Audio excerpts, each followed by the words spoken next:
Hello, আসসালামু আলাইকুম। আলপনাস family blog থেকে লাবণী বলছিলাম। চলে আসলাম নতুন আমার আরও একটি ব্লগ নিয়ে, এবং বাড়ি থেকে যেহেতু আমরা চলে আসব, বেশ 3 দিন আমরা কিন্তু খুব ধুমধামের সাথে আমরা বাবার বাড়িতে বেরিয়ে আসলাম। আর ঈদের 2 দিন পরে যেহেতু গিয়েছি, আর চলে আসলাম এই তো 21 তারিখে।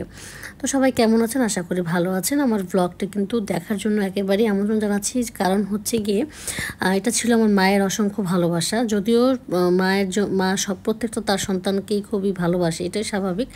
আর তার চেয়ে বড় কথা হচ্ছে মায়েরা কিন্তু মেয়েদের বাসাতে বা ছেলেদের বাসাতে কিন্তু এই টাইপের পোটলা পাটলি বাঁধতে তারা কিন্তু খুব অভ্যস্ত।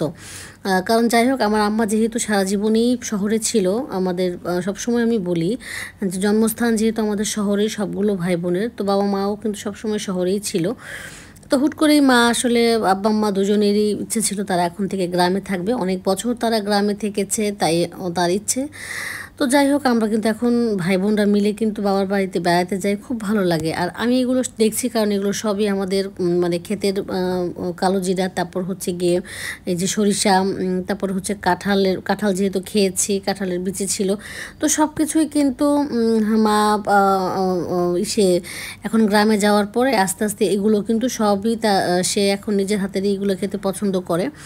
আর আচার ছিল অনেক রকমের। আমার বড় ছেলে যেহেতু আচার খুবই পছন্দ করে, আর এই 2-3 দিন আম্মার আচার খেয়ে সে শেষ করে ফেলছে। তো যাই হোক, বড় ছেলেকে কিছু আচার দিল এবং মেজো ভাইটাকে কিছু আচার দিল। এগুলো সব কিছু প্যাকেট করলাম। আম্মা বললো তুমি একটু প্যাকেট করো সুন্দর করে। আর তার চেয়ে বড় কথা, আমার তো একটু ভিডিও আছে, এই সব কিছু মিলিয়ে কিন্তু আমি একেবারে ব্যস্ত ছিলাম এগুলো মানে করার জন্য, বাঁধার জন্য। আর আম্মা কিছু কচু দিয়েছে, কচুর মানে কি বলে এটা, এগুলাকে কচু পাতা আর কি যেটাকে বলে। আমাদের যেহেতু কচু পাতার এক বিশাল জায়গা আছে এখানে, ওখানে প্রচণ্ড রকমের শাকসবজি হয়। আর এগুলো ছিল আমার বড় চাচির জানালার সবজি ছিল। তো কিছু নিয়ে আসলাম এবং আমাকে কাঁঠাল দিয়েছিল চাচি। সব কিছু মিলিয়ে আসলে এই যে সেই কচুগুলো আপনারা হয়তো দেখতে পাচ্ছেন, এই চিচিঙ্গার গাছের নিচেই কিন্তু কচু পাতাগুলো ছিল। আর আমি তো বাড়িতে গেলে সবসময় গাছপালা লাগাতেই পছন্দই করি, কি আর বলবো। এই তো আমার চাচি কাঁঠালগুলো পেরে নিয়ে আসছে। আমি যদিও এতগুলো আনবো না, আমি একটাই নিয়ে আসছি, কারণ আনা এত সম্ভব ছিল না। এখন যেহেতু সন্ধ্যার দিকে আমরা কিছু নাস্তা খেতেই হবে, আসলে কিছুই করার নেই। আমি এগুলো আসলে আস্তে আস্তে সব কিন্তু প্যাকেট করা হয়ে গেছে সেই বিকেলবেলায়। আর সন্ধ্যার দিকে বাচ্চারা কি খাবে, তো ভাবলাম যে একটু পাস্তা করে দিই। এই তো পাস্তা করলাম, পাস্তা এবং নুডলস সাথে। আর আমার আব্বারও খুব পছন্দ, আমি গেলেই সবসময় বলে একটু পাস্তাটা রান্না করো, সবসময় বলে যে পাস্তা কি আছে। মানে আমি গেলেই কেন জানি আব্বা নুডলস পাস্তাটা তার খেতে খুব পছন্দ হয়। আমি জানি না কেন, আমার হাতেটাই মনে হয় সে বেশি পছন্দ করে। কিন্তু আমি সবসময় সিম্পল ওয়েতেই কিন্তু রান্না করি। সবসময় আমি আমার রান্নায় কোনো হজবরল আমার ভালো লাগে না, বা অতিরিক্ত কোনো কিছু মানে মেশাতেও পছন্দ হয় না, যেটা আমি হাতের কাছে না পাবো আর কি। এই তো আমার চাচাতো বোন এবং আমি দুজন মিলে কিন্তু এটা রান্না করতে খুবই ব্যস্ত হয়ে আছি, কারণ সবাই খাবে, ওয়েট করছে আস্তে আস্তে করে। এবং সাথে কিন্তু পিঠা ছিল। রাতের বেলারও আয়োজনটা আমি আপনাদেরকে দেখাবো। এটা ছিল সন্ধ্যার সময়।